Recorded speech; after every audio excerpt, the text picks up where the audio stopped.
नमस्कार दोस्तों, अस्सलाम वालेकुम, वाहिगुरु जी के खालसा, वाहिगुरु जी की फतेह। दरअसल महज कुछ ही दिन बच गए हैं लोकसभा चुनाव का अनाउंसमेंट होने में। दरअसल आचार संहिता लगभग 10 मार्च तक एनी हॉल लग जाना ही है। फर्स्ट वीक ऑफ मार्च है तो सेकंड वीक ऑफ मार्च तक तो 100% लग जाएगा। तो महज कुछ कुछ दिनों की बात है, तो हम लोग चर्चा कर रहे हैं बिहार के तमाम लोकसभा सीटों के बारे में और कुछ कुछ हॉट सीट के बारे में। दरअसल सबसे पहले मैंने बात किया था बुद्ध भगवान की धरती, विष्णु भगवान की धरती, बोधगया के बारे में, गया के बारे में। उसके बाद हम लोग चले गए क्या बोलते हैं बाहुबली की धरती सिवान, फिर चले गए हम लोग क्या बोलते हैं पूर्णिया। अब हम उसके बाद हम लोग नॉर्थ ईस्ट दिल्ली पहुंच गए। अब फिर से हम लोग बिहार के एपिसोड पर शुरू करते हैं। दरअसल बिहार का एपिसोड हम लोग लेकर आए हैं शायद नहीं, पक्का चौथा, जिसमें हम बात करने वाले हैं पटना साहिब के बारे में। दरअसल पटना साहिब लास्ट 2009, 2014, 2019 तीनों बार से लास्ट हर बार बीजेपी जीत रही है, चाहे शत्रुघ्न सिन्हा हो, चाहे रविशंकर बाबू हो, रविशंकर प्रसाद हो, हर बार वो जीत रहे हैं। लेकिन यार क्या जीत रहे हैं, तो इसके बाद क्या पटना साहिब का विकास उस रेट से हुआ है जिस तरह से सांसद 15 साल से इन्हीं के हैं, बीजेपी के हैं? इस पर भी हम लोग बाकायदा चर्चा करेंगे। सबसे पहले हम लोग बात करते हैं लिटरेसी रेट, क्योंकि भाई जब तक पढ़ाएगा लिखेगा नहीं तब तक वो वोट जो है धर्म जाति आधार पे करेगा। तो हम लोग लिटरेसी रेट की बात करें तो 60 से 62% लिटरेसी रेट है, जो कि बहुत जो अच्छा नहीं कहा जा सकता है। इसीलिए अच्छा नहीं कहा जा सकता है क्योंकि भाई 15 साल से बीजेपी लगातार सांसद है यहाँ पे बता दे रहा हूँ 6 विधानसभा है, उसमें से 4 विधानसभा बीजेपी के पास है। मतलब कि डबल इंजन की सरकार होते हुए भी स्थिति गंभीर है। तो आप समझ सकते हो कि क्या हालत है। मैं सबसे पहले मैं बात करता हूँ इसमें लोकसभा सीट में कौन कौन से विधानसभा सीट आती है।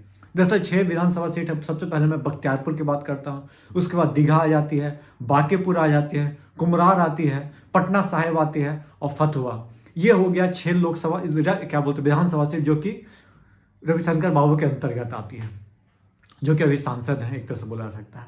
दरअसल रविशंकर बाबू जो है 2019 में चुनाव लड़े थे बीजेपी के टिकट पे और 6 लाख प्लस वोट मिले थे रविशंकर बाबू को।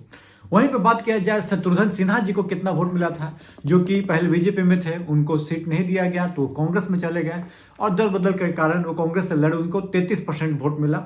और जहां रविशंकर बाबू को 62% वहीं पे 33, मतलब 50% वोट एक तरह से कहा जा सकता है।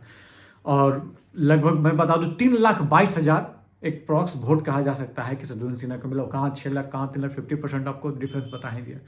चलिए, तो इसके पहले हम बात करते हैं 2014 में क्या हुआ था सर। 2014 में शत्रुघ्न सिन्हा को टिकट मिला था बीजेपी की तरफ से और जीत कर आए थे। इनको वोट परसेंटेज थी 55%। वहीं पे कांग्रेस के जो थे नेता उनको वोट मिला था 25%। फिर भी 50% से ज़्यादा का डिफरेंस है कहा जा सकता है। मतलब कि यहाँ पे गढ़ रहा है बीजेपी का, एक तरह से बोल सकते हो। जहाँ पे आप गढ़ है वहां पे आप उस लेवल पे दीघा में चाहे चले जाओ, खैर अब अटल पथ बन गया है तो उधर अलग नज़ारा दिखाएगा, लेकिन गली मोहल्ला आप चले जाओ तो स्थिति गंभीर दिखेगी। चाहे आप चले जाओ बख्तियारपुर साइड, क्या स्थिति है जो हमको बताने की जरूरत है नहीं। बांकीपुर तो भूल ही गए साहब, थोड़ा सा इंप्रूवमेंट की जरूरत है। बिल्कुल, थोड़ा सा नहीं, बहुत ज़्यादा इंप्रूवमेंट की जरूरत है, मैं बता रहा हूँ। उसके चाहे वो रोड के हो, चाहे ड्रेनेज सिस्टम के हो, चाहे एजुकेशन के सिस्टम हो, सब का स्थिति बेहाल है। उसके बाद हम लोग बात करते हैं कि 2009 में जीते थे शत्रुघ्न सिन्हा साहब। अब हम बात करते हैं जातीय समीकरण पे बहुत बात होती है बिहार में, तो जातीय समीकरण का स्थिति क्या है। तो सबसे पहले हम बात करते हैं मुस्लिम कास्ट। इसमें यहाँ पे जो है 9% है, जो कि कम बोला जा सकता है बाकी के मुकाबले। 1,98,325 बोला जा सकता है। वहीं पे बात किया जाए एससी वोटर 11%, 11.5% बोला जा सकता है 2011 सेंसस के अनुसार। 2.5 लाख के अप्रॉक्स बोला जा सकता है नंबर में बात किया जाए।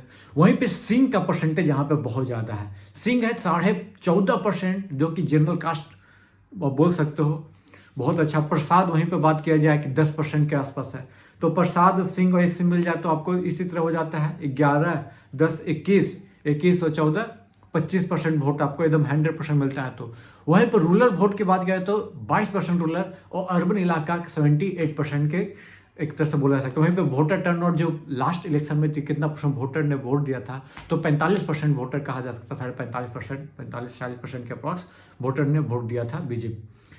तो मैं आपको बता दिया ये स्थिति है रविशंकर बाबू के क्षेत्र का। लेकिन इस बार रविशंकर प्रसाद के अपोजिट कौन लड़ेगा? दरअसल शत्रुघ्न सिन्हा चल गए हैं आसनसोल, तो इसके सामने फेस किसका रहेगा?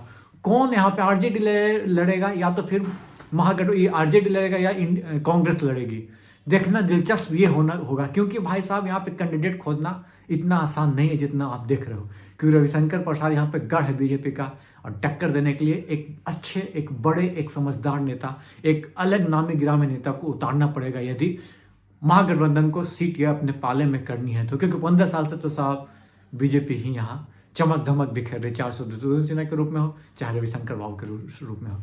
आपको यदि पूरा वीडियो देखना है, पूरा सीरीज देखना है, तो हमारे चैनल पे जाके चेकआउट कर सकते हो। एपिसोड 1, एपिसोड 2, एपिसोड 3, एपिसोड 4 करके सब वीडियो आपको मिल जाएगा लाइन से।